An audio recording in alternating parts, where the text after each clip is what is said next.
할렐루야. 참 오랜만에 보는 것 같습니다. 이렇게 예배 시간에 오랜만에 보는 것 같아요. 2주간 어떻게 연한 예배를 드리게 됐었는데 이렇게 속히 다니엘 청년부의 청년부 예배를 회복할 수 있어서 참 감사한 것 같습니다.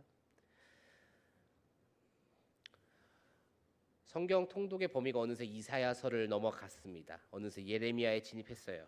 사실 개인적으로는 정령일독을 못하는 우리 청년들이 있다면 이사야서만큼은 읽어라라고 말을 해주고 싶은데 그래서 궁금했겠죠. 누가 지금 아직 어디까지 읽었을까 궁금해서 정령일독을 못하겠으면은 이사야라도 읽어본 게 어때를 말해주기 위해서 마을장들에게 어디까지 읽었나 확인을 해봐라고 했는데 언제쯤에 천지창조가 시작될지 나는 도무지 알 수가 없다. 아직도 흑암에 있는 우리 청년들이 있다는 이야기를 들었습니다. 성경을 읽어야 합니다. 그래야 삽니다. 이사야는 어떠한 책일까요? 물론 성경이겠죠.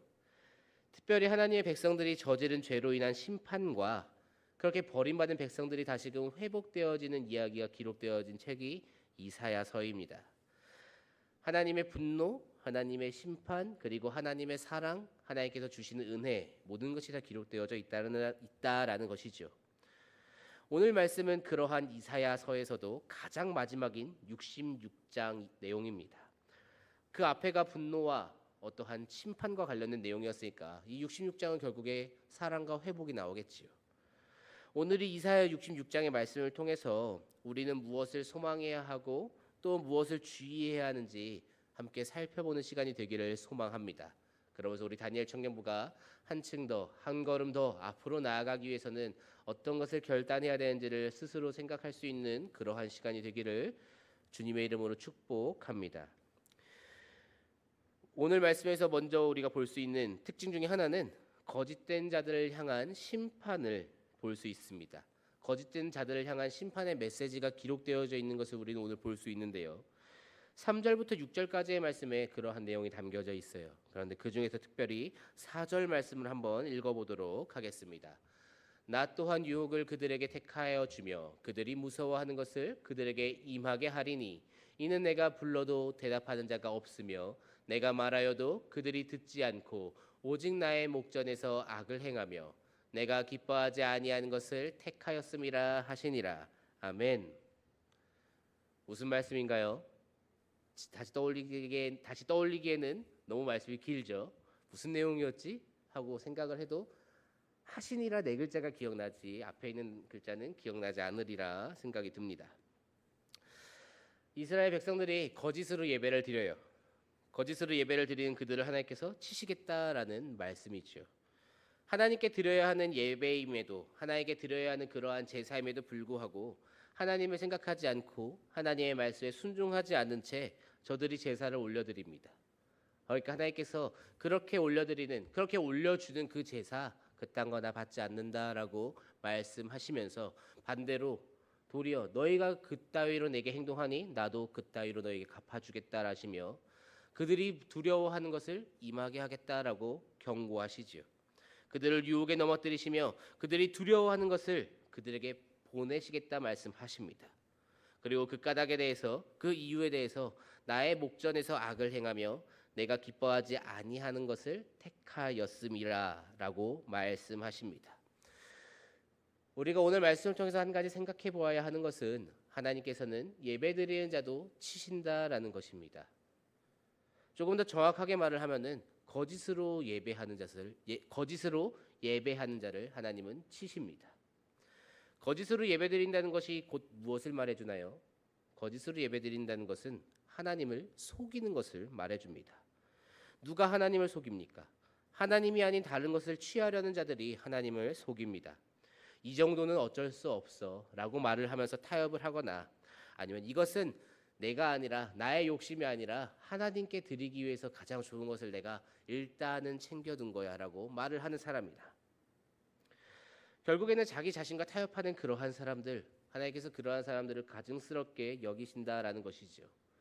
우리는 과거 이스라엘에서 이런 식으로 행동한 사람을 여러 명 봐왔습니다.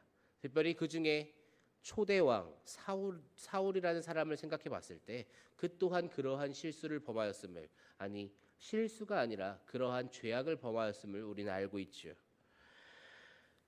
다 진멸하라고 명령하십니다. 하나님께서 분명히 다 죽이라고 하셨습니다. 그런데 사울은 하나님께 제사를 드리기 위해서 좋은 것들은 따로 빼두었다라고 이야기를 하고 변명하지요. 그러한 것을 말하면서 좋은 것들을 살려둔 그에게 사무엘이 뭐라고 말을 하던가요? 사무엘상 15장 22절에서 이렇게 말합니다. 사무엘이 이르되 여호와께서 번제와 다른 제사를 그의 목소리를 청종하는 것을 좋아하신 같이 좋아하시겠나이까? 순종이 제사보다 낫고 드는 것이 수량의 기름보다 나으니. 아멘. 우리는 살아가면서 종종 잊어버리는 것 같습니다. 하나님께서는 우리에게 물질을 요구하시지 않아요. 하나님께서 무엇이 부족하셔서 우리에게 물질을 요구하십니까? 하나님께서 무엇이 부족하셔서 많은 사람을 요구하시겠나요? 그러지 않다라는 것이지요. 하나님은 우리에게 진심을 요구하십니다. 우리가 진실함으로 하나님께 나아오기를 하나님께서는 요구하고 계십니다. 그리고 진심이 아닌 거짓으로 나아가는 자들, 그들은 하나님께서는 불신자와 동일하게 취급하신다라는 것이지요. 아니 어쩌면은 불신자들보다 더욱 악하게 취급하실지도 모르겠습니다. 살아가는 다니엘 청년부 여러분 어떻습니까? 지금 이 시간 진심으로 예배하고 계십니까? 예배의 자리에 진심으로 임하십니까? 우리는 진실된 자세로 하나님께 나아가야 합니다. 예배를 사모하고 정말 하나님을 사모하는 마음으로 주님께 나아가야겠지요. 예배를 두고 타협하는 것이 아니라, 믿음을 두고 타협하는 것이 아니라 진정으로 우리 하나님만을 보면서 나아가는 다니엘 청년부가 될 수 있기를 주님의 이름으로 축복합니다. 둘째로 우리는 회복되는 예루살렘을 볼 수 있습니다. 하나님의 심판으로 인해서 예루살렘은 폐허 그 자체가 되어버립니다. 우리가 성경을 통해서 볼 수 있는 몇 가지 사실이 있어요. 정말 끔찍한 사실들이 있는데, 배가 고파서 무엇까지 먹습니까? 자기의 자녀까지 먹던 것이 이 당시의 유다입니다. 하나님의 백성, 하나님께 택함 받은 백성이라는 자들이 배가 너무 고파서 먹을 것이 없어서 선택하는 것이 내 자녀를 먹는 것이었습니다. 그 정도로 끔찍하고 정말 처참한 상황에 처해 있다는 것이죠. 오늘은 내 자녀 먹고 내일은 네 자녀 먹고, 그러한 것이 참으로 아무렇지도 않게 이루어지는 그러한 시대였어요. 태어나는 것 자체가 하나님의 은혜가 없는 것일지도 모르겠다 싶을 정도로 사람이 살 수 없는 공간으로 변합니다. 그런데 그 예루살렘에 회복이 임할 것을 하나님께서 말씀하십니다. 오늘 본문 13절 말씀입니다. 어머니가 자식을 위로한 같이 내가 너희를 위로할 것인즉 너희가 예루살렘에서 위로를 받으리니. 아멘. 이 말씀보다도 더 앞에 7절 말씀부터 예루살렘이 회복되는 모습이 그려집니다. 그리고 이것은 비록 하나님께서 악행을 저지른 백성들을 치셨지만 그럼에도 불구하고 여전히 그들의 하나님은 하나님이시다라는 것이죠. 하나님께서는 여전히 그들의 아버지가 되시고 그들의 주인이 되시고 그들의 왕이 되시기에 그렇게 그들이 영원토록 이렇게 비참하게 살게 내버려 두지 않으세요. 그들을 회복시켜 주십니다. 지금 이스라엘 백성들이 왜 저렇게 무너져 내렸나요? 죄로 인해서 무너졌습니다. 그런데 하나님께서 회복시켜 주시는 그러한 은혜를 잊게 되죠. 다시금 하나님을 찬양할 수 있게 되고요. 다시금 하나님께 나아가서 예배할 수 있게 됩니다. 그렇게 그들은 하나님의 은혜로 말미암아 다시금 회복함을 입습니다. 우리는 어떠한가요? 우리도 동일하죠. 우리도 하나님의 은혜로 말미암아 하나님께 예배하며 나아갈 수 있습니다. 하나님께서는 백성들을 다시금 회복시켜 주십니다. 그런데 중요한 것은 이 회복의 가운데 백성들이 무엇을 잘해서 회복시켜 주셨느냐 하는 것이지요. 백성들이 무엇을 잘해서 회복시켜 주셨을까요? 아무것도 그들은 잘한 게 없어요. 그들이 잘해서 하나님께서 회복을 허락하신 것, 그게 아니다라는 것이지요. 그들은 여전히 동일하게 살고 있지만 자신들의 어떠한 어려움과 힘듦을 쏟아놓겠죠. 그 아우성이 하나님의 귀에 들립니다. 하나님께서 백성들을 사랑하셨기에 그 아우성을 들으시고 백성들을 구원하십니다. 다시금 회복시켜 주십니다. 마치 예수님을 통해서 그냥 아무것도 하지 않고 예수라는 이름 두 글자를 믿었을 뿐인데 구원의 길로 들어서고 하나님께 예배할 수 있게 된 주님의 이름으로 예배할 수 있게 된 우리와 동일하다라는 것이지요. 이 회복이 이 오늘 이스라엘의 이 회복이 예루살렘의 이 회복이 성경 말씀에서 이 책 한 권으로 그치는 것이 아니라 우리의 삶에도 동일하게 일어날 수 있기를 소망합니다. 죄인으로 태어났습니다. 무너져 있는 예루살렘과 동일한 상태예요. 살아가봐야 의미가 없어요. 결국 그 끝은 죽음입니다. 절망이고 허무해요. 매일매일 하나님의 은혜를 누려야 하지만 우리는 하나님의 은혜를 구할 수 있는 그러한 어떠한 지각조차도 존재하지 않았습니다. 그러던 우리가 회복할 수 있는 방법이 무엇이 있나요? 우리 안에서는 없다라는 것이죠. 우리 내부에서는 그것이 불가능하기에 어떻게 합니까? 하나님께서 외부에서 그 힘을 보내십니다. 그것이 예수 그리스도지요. 하나님의 그 사랑이라면은 불가능한 회복이었음에도 불구하고 회복시키신다라는 것이지요. 우리는 회복되어야 합니다. 우리는 반드시 회복되어야 합니다. 지금의 우리도 다시금 회복되어야 합니다. 구원의 감격이 회복되어야 하고요. 하나님을 사모하는 마음이 회복되어야 하고요. 예배를 사모하는 마음이 회복되어야 합니다. 마음이 어려운 지체 있을 수 있습니다. 몸이 아픈 지체도 있을 수 있겠지요. 어떻게든 우리가 하나님께 나아가지 못하게 만드는 여러 가지 상황이 여러분 각자의 삶에 존재할 겁니다. 그것이 사건이 되었건 어떠한 사람이 되었건 혹은 내 마음이 되었건 불편하게 만들어서 교회로 나가는 것, 하나님께 예배하는 것, 하나님의 이름을 부르는 것, 기도하는 것, 찬양하는 것, 말씀을 읽는 것 다 마음 편하게 할 수 있게끔 만들어주지 않는다라는 거예요. 그럼에도 불구하고 우리가 악착같이 붙잡아야 하는 것은 오늘 하루를 살게 해주실 그 여호와 하나님의 은혜, 오늘 하루를 우리가 다시금 일어설 수 있게 하신 그 하나님의 사랑을 우리는 붙들어야 한다라는 것이지요. 사랑하는 다니엘 청년부 여러분, 하나님의 그 사랑을 붙들 수 있기를 소망합니다. 회복할 수 있는 자격이 없었습니다. 아니 회복이라는 것 자체를 생각조차도 하지 않던 그 백성들에게 하나님의 그 사랑이 다시금 그들이 예루살렘에서 하나님을 예배할 수 있도록 회복시켜 주십니다. 그 사랑을 붙들고 나아가는 우리 다니엘 청년부가 되기를 소망합니다. 여러분들의 마음속에 내가 하나님을 향한 그 사랑, 하나님께서 내게 주신 그 구원에 대한 감격, 그 모든 것들이 다 죽어 메말랐다 할지라도 하나님의 사랑은 다시금 그것들을 회복시켜 주실 수 있으리라 확신합니다. 그러한 회복의 은혜가 가득하기를 주님의 이름으로 축복합니다. 그런데 우리가 꼭 기억해야 하는 말씀이 있습니다. 오늘 본문 14절 말씀인데요. 너희가 이를 보고 마음이 기뻐서 너희 뼈가 연한 풀의 무성함 같으니라. 여호와의 손은 그의 종들에게 나타나겠고 그의 진노는 그의 원수에게 더하리라. 아멘. 말씀이 참 어려워요. 그렇죠? 읽었을 때 저게 무슨 말이야 하고서 얼굴을 찡그리게 됩니다.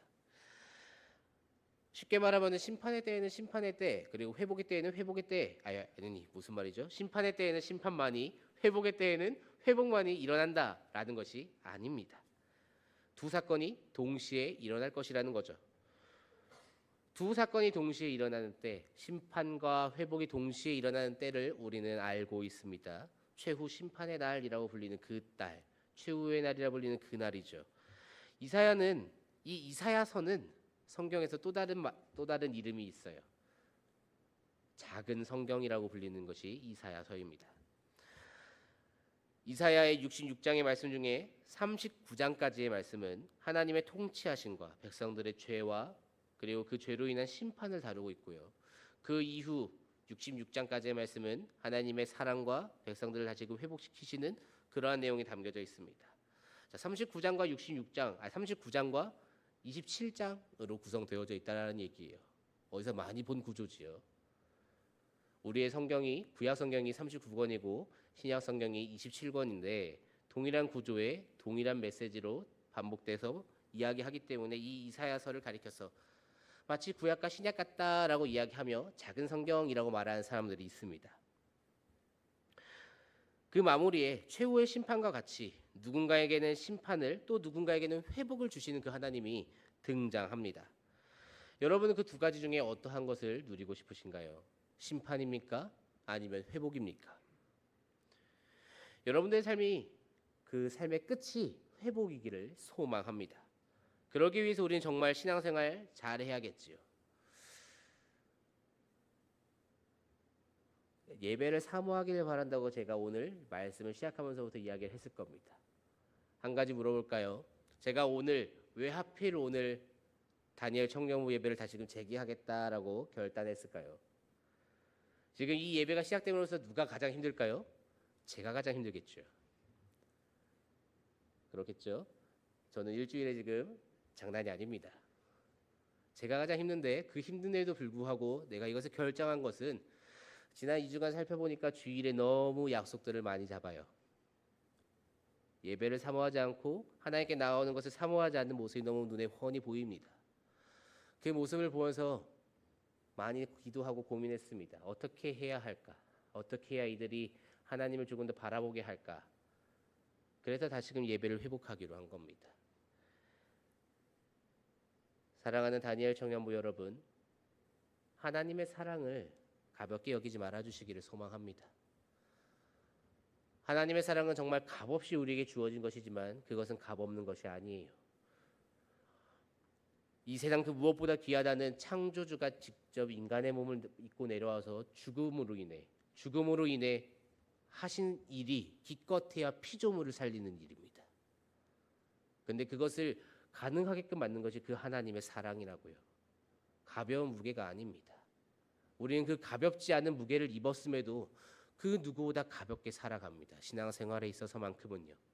신앙만큼은 내게 있어서 타협할 수 있는 가장 첫 번째 조건이고 내가 버릴 수 있는 가장 첫 번째 도구예요. 그래서 무슨 일이 생겼을 때 가장 먼저 내거는 것은 내 예배이고 나의 신앙입니다. 이게 오늘날 수많은 사람들의 소위 교회를 다닌다는 사람들이 하는 행동입니다. 간곡히 부탁을 드립니다. 예배를 사모하고 하나님을 사모하는 그 삶을 살아가시기를 소망합니다. 그러지 않으면 우리에게 임할 것은 결국 최후의 날에 우리에게 임할 것은 회복이 아닌 심판이라는 것을 기억해야 합니다.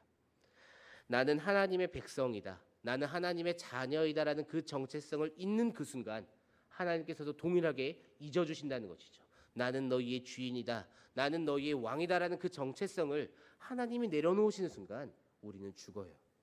우리 그것을 기억해야 합니다.